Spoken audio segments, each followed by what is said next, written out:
Paul, 4-0 win against the champions Fulham. I bet you couldn't have wished to finish the season any better.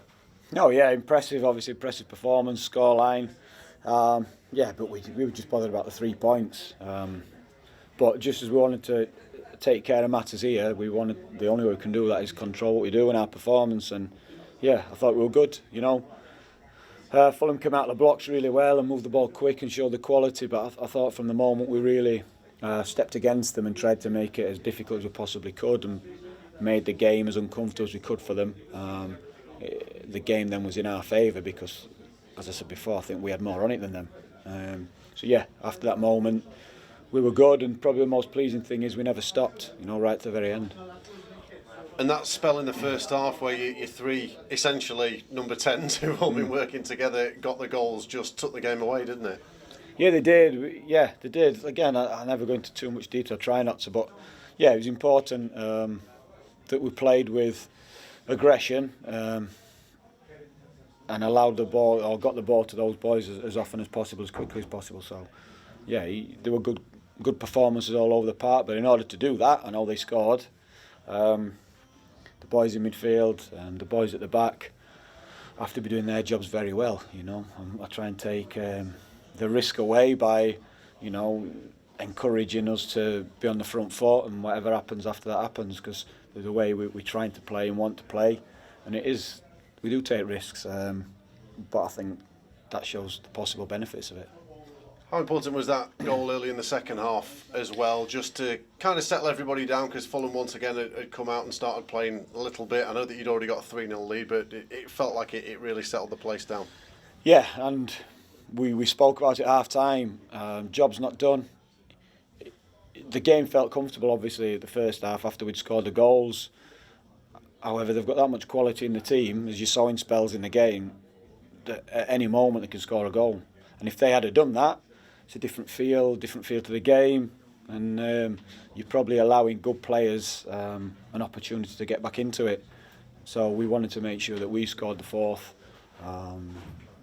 if not at least played on the front foot all the time and tried to stay as aggressive as we were in the first half, and we did that. And obviously when the 4th goal went in, it takes, pressure's probably the wrong word, it probably put the result in doubt. As well as getting the 4 goals today, some really big defensive performances as well. Big save from Wes before the break, but John Egan, all the way through seemed to really command the game. The defenders were great, but listen, I don't even count that save from Wes. It was fantastic, but the refs handicapped us by getting our physios on, not even asked Sander how he is, and waving our physios on in pure panic. I know it's all about player safety, but it's also a game of football, so their best chance came from the referee putting us down to 10 men. Little things like wind me up all the time. We won 4-0 and I'm moaning about things like that. That's just knowing the game and understanding football, and you have to do that if you're going to officiate a game. So yeah, discard that one. Apart from that, excellent. What does this say to everyone else that's in the playoffs, that you've beaten Fulham, the champions, 4-0 on the final day of the season? It's irrelevant once the playoffs start. They're a competition in their own right, unique. That's it. You don't often get to play 2-legged, ties, and we have that. We have that 2-legged semi. It's huge. It's like a 2-legged semi-final, if you like, after 46 rounds. That's how I always describe it, and it is that. That's why there's so much on it.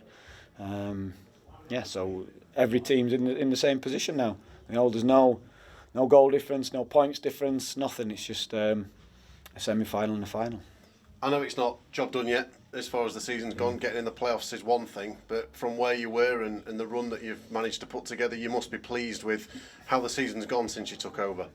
Yeah, pleased, very pleased. But it's out there. We want to win. We want to win the playoffs. That's it. We want to win the playoffs. But I'm pleased, and we will celebrate it. We celebrate every win, wherever it's been, home, on the road. We celebrate every win because it's important. They're tough to come by. So, we'll celebrate the achievement of the playoffs, and because we want to enjoy it. We want to enjoy everything that comes with it. And I've been lucky enough to experience it, playing, managing, and it's the best change that's been made in football. How much credit do the players deserve for the last couple of months, with so many key players out? Players have had to step up and adapt, and they've not just got you over the line, but you've made it by 5 points in the end. Yeah, 100%, and that's been everyone.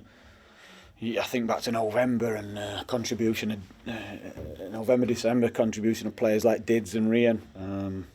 I think back to when Davo came out of the team and Robbo had to step in, and then Robbo's in your Davo came from nowhere, played away at Birmingham. Young players stepping in, Kyra and obviously Jebo will now. And then there's obviously the obvious contributions of the boys who's been in around, scoring goals like Burl and Morgan, people like that, and keeping clean sheets. So every single person in there has contributed, you know.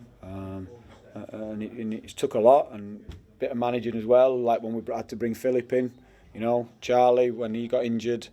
Same with Bash, Philip came in, played some games, people playing out of position. So, yeah, but listen, in my eyes, all that's a given if you want to be successful, and that. But I want the players to understand it's a given. But I think by acknowledging it, everyone can understand what you do sometimes to try and win, to try and be successful. Because not every club does it, and not everyone thinks that way, to be selfless. But we do, and we think that that's going to have to be a big thing for us, not just this season, but every season. How excited are you for the next couple of weeks? Yeah, they're great. I've been talking them down at the playoffs because we weren't there until right now. But I never had my excitement for them. I think they're fantastic. It is a unique competition. We're in the biggest set of playoffs, if you like, because the prize is the Premier League. And you've got to enjoy it. You've got to embrace it. You've got to understand everything that comes with it. But use that to get the most out of it. Because if anyone thought today was edgy or nervous before the game, get ready for the playoffs because it'll be 10 times worse. And Nottingham Forest, there's history with this club and Nottingham Forest in the playoffs. I mean, that'll be some battle, won't it, with the way both teams have finished the season? Yeah, definitely. Two good teams, two teams in form, two teams who've probably had a similar story this season in terms of coming up and them getting right on the coattails of the leaders. So we know it's going to be tough, but we also know it's going to be tough for them. That's it. There's nothing else to say. We know each other well. We know their players, they know our players. We're going to play each other twice in 3 days, and we'll see what happens.